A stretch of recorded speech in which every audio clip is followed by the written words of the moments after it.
All right, welcome to Bet the Edge. I'm Jay Croucher here with Drew Dinsick, returned from Chicago, recording today from my daughter's bedroom. She's kindly let me use this studio space, so I'm staring at Elsa posters on the wall, which hopefully won't impact my handicap of the Baltimore Ravens. But how was Chicago, Drew? How was White Sox baseball? I mean, one of those teams was pretty unbelievable, and it was not the White Sox. The Seattle Mariners, whoa, they are a truck right now. They made it look effortless. No J-Rod, no problem. Put up 14 runs. It could have been more. That was quite a show. And Luis Castillo, he might be the answer this whole time. He was the answer as to who's going to steal the AL Cy Young. If he keeps pitching like that, a couple more starts, he's going to be the ERA leader. He's going to be the WAR leader. I mean, he is on track to run down Garrett Cole here. So that was very impressive by him last night. And he didn't mess around. He just went right at the best of the White Sox hitters through his best stuff, and he was outstanding. So the Mariners look like a force to be reckoned with, and now that they got their feet wet with a playoff run last year, I'm going to be very keen to see if they can steal the AL this year.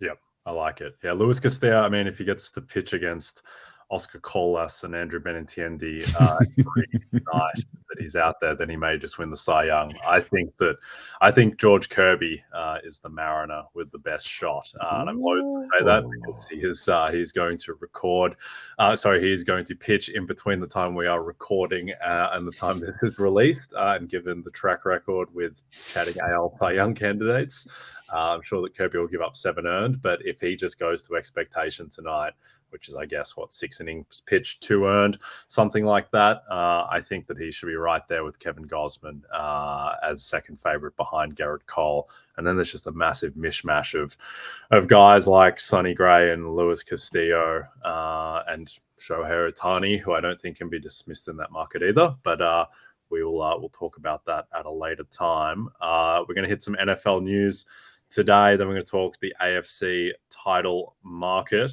and then we'll close out with some tennis ball. But there's been some happenings in the NFL. The Baltimore Ravens legendary streak is over with offensive lineman Sam Cosmi for the Washington Commanders boldly declaring that the streak would be ended, and so it was. Sam Howell has looked pretty good in preseason. Any interest in betting positively on the Commanders in any way, or you're not buying Sam Howell? I am into the Commanders week 1, but didn't love that you get Terry McLaurin dinged up in that game. Don't really understand why he was playing. And I have questions about the Ravens defense, particularly the depth on that defense. So I'm going to try not to get super excited about that. But that said, Sam Howell looks like he belongs. More so than some of the other young quarterbacks that have been out there. I mean, he's no Aiden O'Connell, don't get me wrong, but he certainly does look the part. So it's going to be interesting to see if he can kind of steer a ship that doesn't really need to do much, because I think the Commanders will lean on the strength of their defense come regular season. A really nice start to the season with the matchup against a Cardinals team that has not decided who the QB1 is. That's a bad sign, Jay. And I think ultimately going up against a defensive line that has the horses that the Commanders do, that's going to be a long afternoon on Sunday for the Arizona Cardinals. But early morning for them. They get a 10 a.m. kickoff in Washington. There you go. Yeah, I think the thing was Sam Howell, as you mentioned, like he does look the part, visible. Like he's big, he's mobile. The sneaky thing with Sam Howell as well is his last year at North Carolina, he ran for over 800 yards on the ground with 11 rushing touchdowns, and he's got the arm, and he's big. But I think decision making has been what has let him down in the past. So I'm sure there are going to be some ugly 3 interception days for Sam Howell. But who knows? Maybe he is the guy. Certainly got some weapons.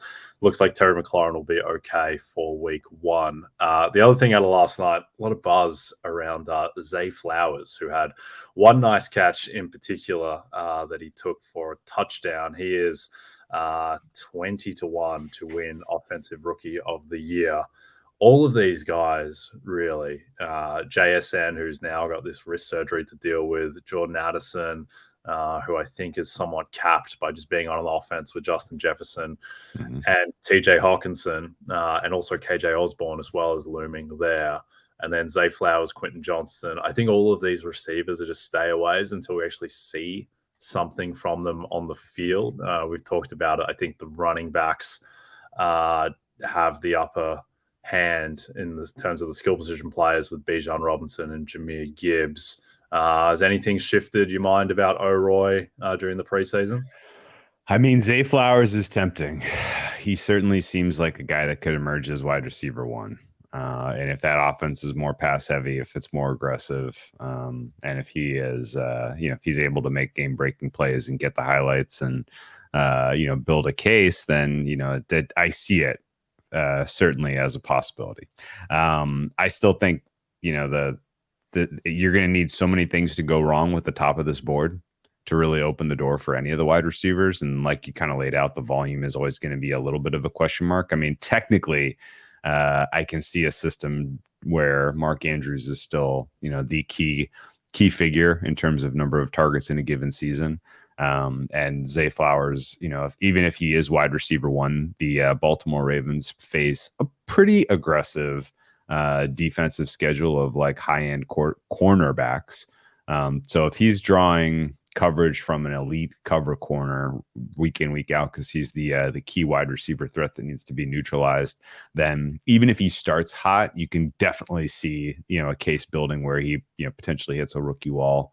So that, to me, I think I'm fine letting the 20-1 sail on Zay. And, if he moves into top three, if it's a clear race between him and Bijan, or him and Bijan and one quarterback who emerges, then I'm fine kind of taking some shots against him. Because again, like I don't know that he's got a good enough stuff this early in his career to carry the torch of wide receiver one in that offense. And maybe I'm not giving enough consideration to the impact that Odell Beckham Jr. is going to have, but it certainly feels like Zay Flowers is going to be a guy that really generates a ton of looks. Yeah, they've just got a lot of guys there, and maybe too many guys, but just between Beckham and Zay Flowers and Rashad Bateman, who people have forgotten about, but they did spend a first-round pick on. I don't think he's, he certainly can't be dismissed. And then guys like Devin Duvernay and Nelson Aguilar, who are going to see the field as well, and Mark Andrews, and they run the ball a ton. So maybe Zay Flowers can separate himself as the guy and become the Marquise Brown for that offense. But I think we need to see it first. The way I'm thinking about O'Roy is just Bijan Robinson, his first two games are home to Carolina, home to Green Bay. Mm-hmm. If he's 100 yards from scrimmage, then 120 yards from scrimmage and a touchdown, I think he's just going to be plus 125 in the market for this award pretty quickly. And the way I think about O'Roy is just constructing ways that Bijan loses. And it's basically injury. And then there's more of a timeshare with Tyler Algier and Cordarrelle Patterson than anticipated. Maybe the Falcons are just terrible, but I think that he is the guy pretty clearly, and it's going to take a lot to unseat him. And maybe it'll take one of the quarterbacks just being a lot better than expected, or Jahmyr Gibbs becoming a force on a Lions team that is competing for the 1 seed. But Bijan, I think, should be more like plus 200 or even shorter potentially. There's still some plus 300 about. So that would be my bet at the moment. All right, before we get to the AFC outright market, a reminder that with the NFL season quickly approaching, now is the perfect time to get your RotoWorld Fantasy Football Draft Guide. Get ready for your draft and stay one step ahead of your league during the preseason with updated player rankings, profiles, projections, mock drafts, and more. Go to NBCSports.com/draft guide and use code DRAFT2023 to save 20% at checkout. All right, well, speaking of the Baltimore Ravens, they are very much in the mix to win the AFC title. The Chiefs are the favorite there at 3-1, as you would expect. Then the Bills at 5-1, the Bengals plus 550, and then the Ravens and Jets at plus 900. And then you've got the Chargers, Dolphins, and Jags. In terms of teams to fade in this market, any of the top favorites that you've got no interest in whatsoever? I'm losing interest in a number of them. The Jets is the easiest one to poke holes in. I mean, they are getting good news this week. I guess it's worth kind of qualifying. A ton of my pessimism about the Jets was expecting that it was going to be a rocky start to the season for that offensive line. And it looks like Mekhi Becton's going to get the start this week against the Giants in the preseason, which is a good sign for him actually getting a starting role once we get to the regular season. Dwayne Brown also potentially coming off of the pup. So reinforcements are coming to a degree for the offensive line. And if that unit comes together over the balance of the season, and if Aaron Rodgers is technically the guy that's running the offense, not Nathaniel Hackett, then yeah, maybe they belong in the discussion. But I still see an offense that's pretty limited in New York, and I would expect that in a playoff setting, a team like the Jets, you're not going to be able to rely on the world's best defense, even if they are the world's best defense and they are perfectly healthy, because you're going to need to score into the high 20s or 30s to win those playoff games against the likes of the Bills and the Chiefs, in my opinion. So Jets, it's pretty easy to single out as a team that doesn't have the offensive firepower to match the strength of the Bills, Bengals, and Chiefs. And between the Bills, Bengals, and Chiefs, I think it's pretty fair to say, from my opinion at least, that the Bengals have the most difficult road to win their division and to get a 1 seed. I think the AFC North is the most closely packed 4 teams of any division that are in. And while the Bengals clearly have the best offense, all they need is one of the other 3 teams to pop. And it really could be any of the 3.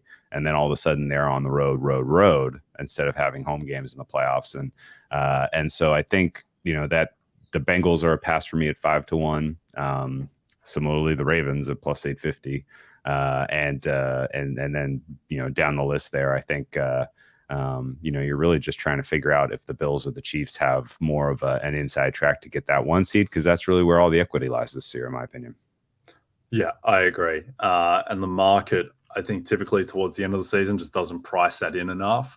And that's why there was, I think, a pretty substantial edge on the Chiefs to win the Super Bowl last year, which we spoke about, just because they had that track to the 1 seed. I understand last year was a unique situation with the Bills-Bengals games being postponed, being cancelled effectively, and that basically giving the 1 seed to the Chiefs. But yeah, I mean, at these prices, not super interested in any of these teams, to be honest. The one kind of thought, I guess, that I have about the AFC is that, and we've spoken about this before, but just that the Bills were considered an absolute juggernaut midway through last year. They were 2.5 point favorites in Arrowhead against the Chiefs, and then won and covered in that game.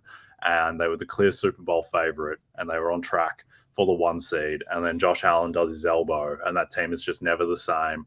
And they deal with, everything around the Damar Hamlin situation at the end of the year. And by that playoff game against the Bengals, they just looked like they were cooked. And that did not look at all like the team that beat the Chiefs in Arrowhead. And I understand they had injuries, most notably to Allen, but also to Von Miller. Gabe Davis wasn't right all season after having the high ankle sprain, I think back in week 1. So I think that with Davis healthier, Stephon Diggs still there, Dalton Kincaid, whatever he can give them, Allen presumably healthier, like there is a chance that the Bills are just the best team in the league by margin. Like that's certainly a possibility. And right now, I mean, the Chiefs right now, I think, are plus 300 in the market, and the Bills are plus 500. Basically because there was a roughing the passer penalty in the AFC title game that gifted the Chiefs a field goal attempt that they then converted. If they just lose that game, which it really looked like they were going to do when Joe Burrow had the ball before then I'm not sure the Chiefs are plus 300 to win the AFC in the market. So the Bills will be the team, I think, that I jump on earliest. Do you agree with the disparity between the Chiefs and Bills at the top of the market? No, I don't. I think there's a very fine margin between those two teams. I think the Bills have a better defense on paper. I think the Bills are a deeper team on paper. The really only distinguishing characteristic is the Chiefs have Mahomes and the Bills have Josh Allen. And, at times there's been relatively narrow margin between those two players. But in the current moment, it feels like there's a pretty clear separation. So I liked all your breakdown. I think those were all fair points. I think qualifying what happened with the Bills last year and kind of correctly pointing out some of the issues with they peaked too early and they had injuries that were, pretty meaningful. And that they've addressed a lot of the areas that you would want them to address with their offseason decision-making and the way they've constructed this roster, is enough to kind of say, yeah, okay, well, the Bills are going to be just as good as they were last year, if not a little better. And I would actually say that coming into this cycle of preparation for the NFL season, my particular opinion of the AFC East has changed a lot.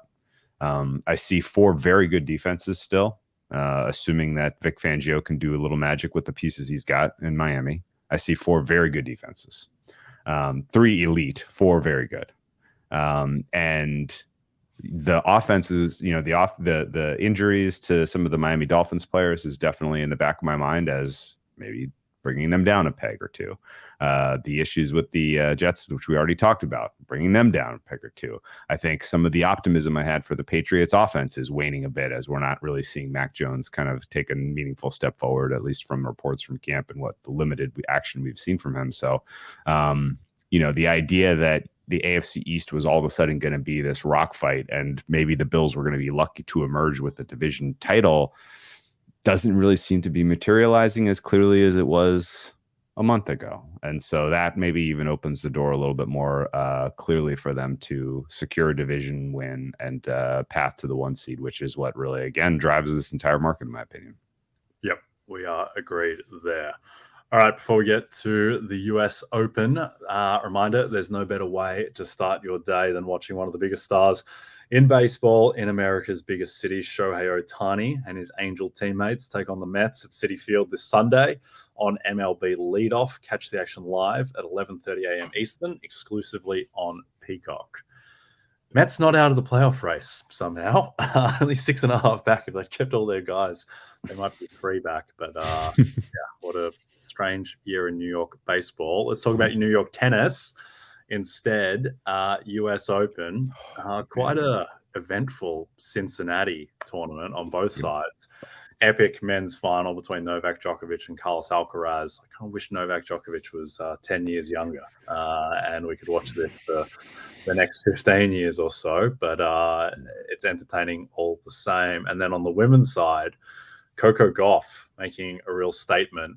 She is, I think, just about the form women's tennis player in the world right now, just based on the form in this lead up where she takes down Iga Swiatek in the semi and then waxes Karolina Mukova in the final after Mukova disposed of Aryna Sabalenka in another semi-final. Don't know what it is about Mukova, where she's Michael Jordan whenever she plays Sabalenka, and then turns into Tyler Hero whenever she gets into a final. But she's a very strange player, Karolina Mukova. But basically, after Cincinnati, what are your thoughts overall heading into the US Open? That was the most consequential Western and Southern Open of my lifetime. Usually, it's kind of a little bit of a let's just get on to the US Open here. But that was high stakes stuff. The match of the tournament on the women's side in terms of like meaningfulness was really the semifinal between Coco Gauff and Iga. Coco Gauff, Iga was a bully in that head-to-head. 7 clear, decisive, straight sets wins over Coco Gauff. There's a 3-year age gap between the players, and Coco Gauff pretty clearly has a lot more kind of development to get to her peak as a pro. And her season has been wild because coming into the season, expectations were high. She was a clear top. She's going to be a top 8 seed in every tournament, throughout the early part of the calendar. And she underwhelmed and looked like there were parts of her game that were regressing as opposed to kind of taking the next step forward. And it was concerning for anyone who was a Coco Gauff fan or a U.S. tennis fan. It was like, what's going on here? Where's the next step? Let's see it.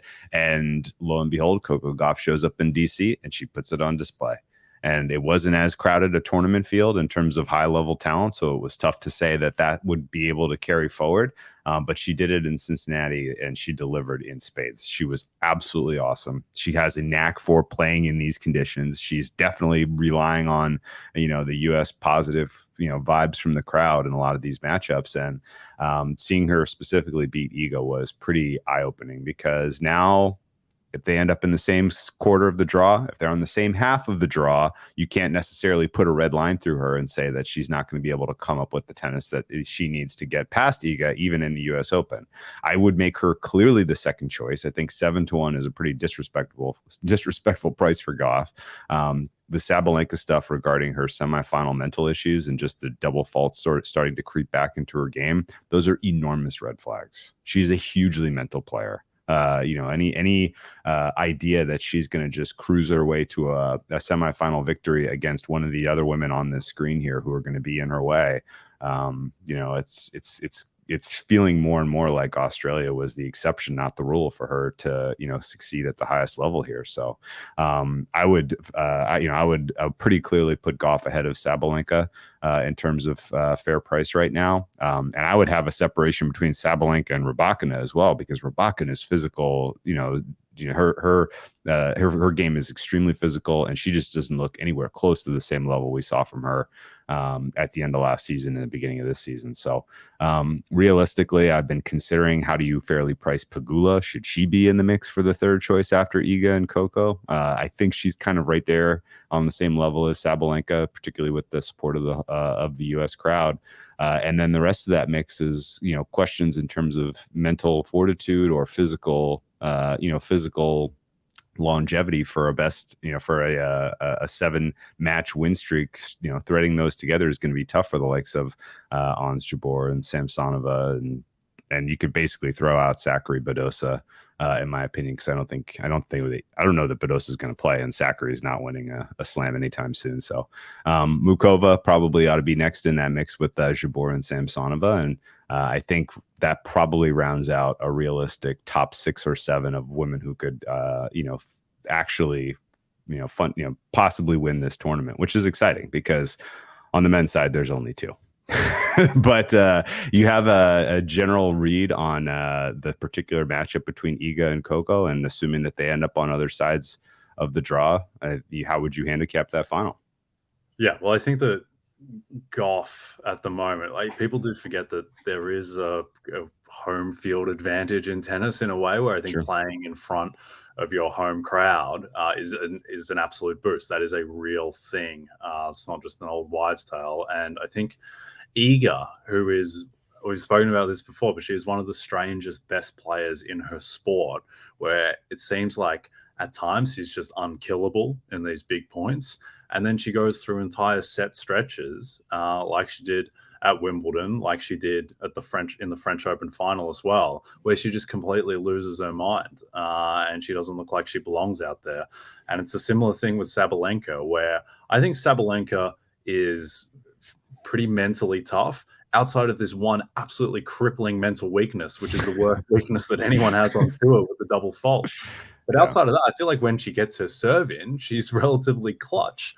And I think that her losing the semi-final at Wimbledon to Ons, I don't think she bottled that or anything. I just think she lost some key points, and Ons played really well, and that was pretty even, and she just happened to lose. But she definitely bottled the semi to Mokova at Roland Garros.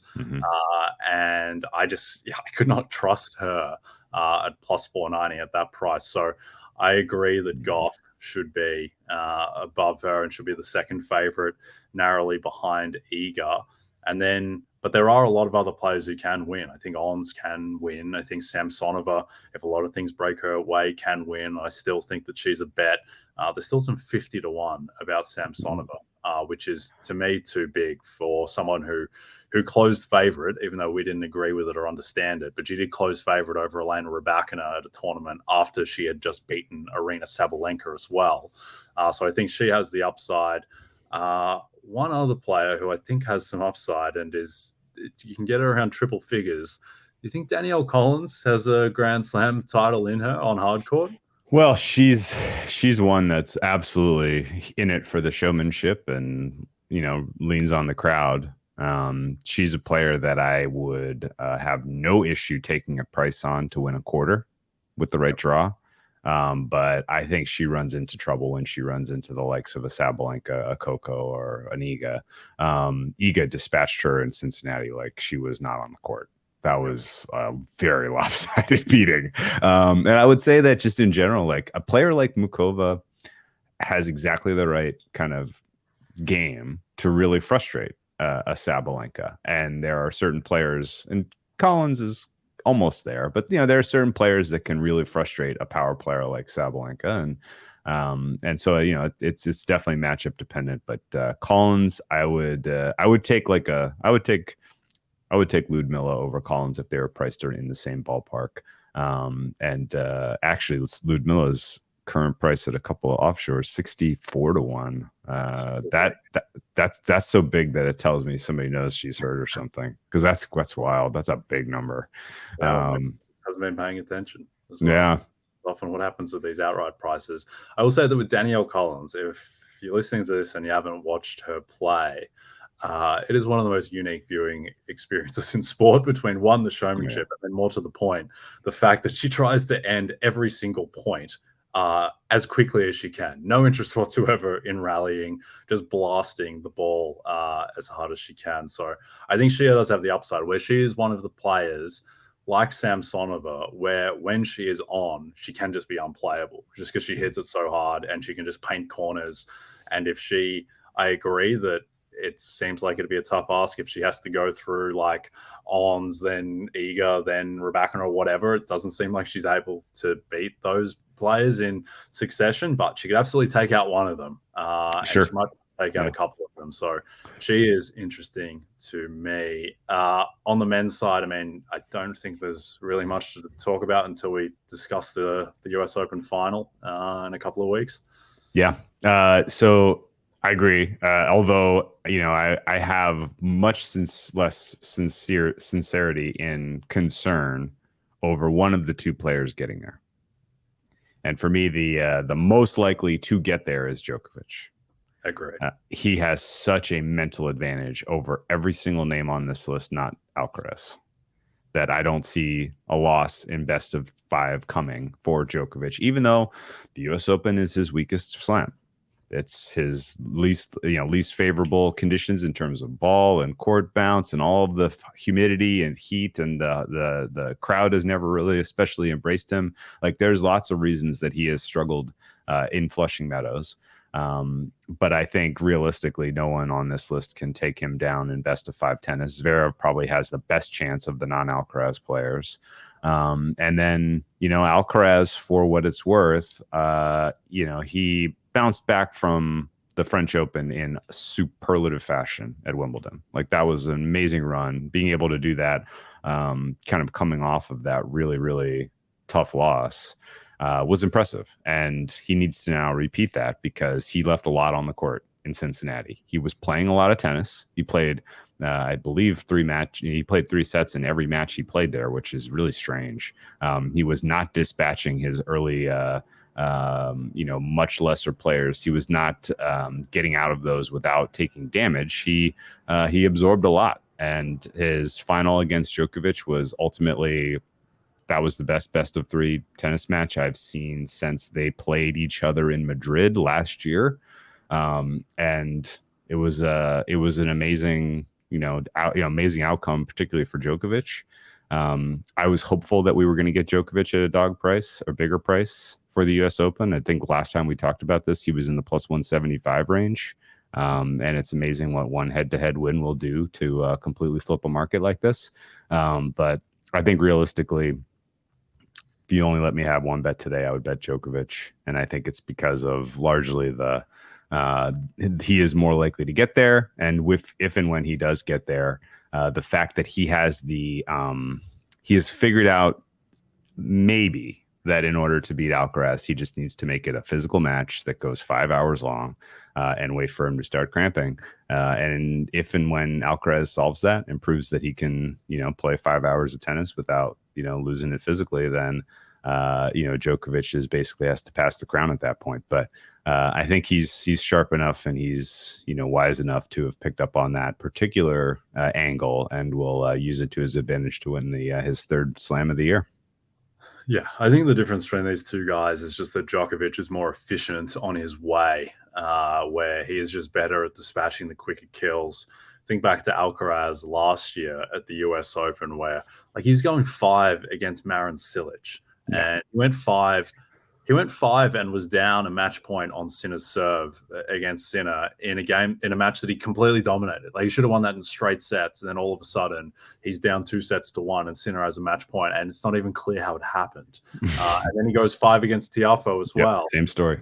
And then by that point, he was completely gassed for the final against Casper Ruud, who's not that good, and really could have lost that as well. He drops the second set, I think 6-2, and then he's in a tiebreak in the third set. And then all of a sudden, if he loses just a tiebreak, at that point, I mean, he's a dog to win the final. So with Alcaraz, I think, and look, it's not his fault. He's like 15 years old. He's still learning how to be the greatest tennis player of all time, which I think he will be when it's all said and done. But against Djokovic, who has had 15 years to figure out exactly how to play these tournaments and knows every aspect of his game, where he is molded clay, and Carlos Alcaraz is still a little bit all over the place. And Alcaraz has got the highest ceiling even right now, and if Alcaraz gets to his ceiling, then he'll win this tournament. But you trust much more that Djokovic is going to be able to get to his 90th percentile, and his 90th percentile is probably going to be enough to win against, I think, a more high variance opponents. But I agree that Djokovic is more likely to win. Would you believe that Djokovic's first title in tennis, which was the Serbia and Montenegro F3, happened on June 23rd, 2003, when Carlos Alcaraz was 2 months old? There you go. Amazing. Unbelievable. It's a good way to close it out. All right. Don't forget to check out NBCSports.com for more information to help you with your wagers. Thanks to those of you watching on the NBC Sports YouTube channel. Please rate and subscribe to us if you're listening in podcast form. And a reminder to find all your favorite NBC Sports shows on Amazon Music. Just head to amazon.com/NBC Sports. From Jay Croucher and Drew Dinsick, we'll see you tomorrow.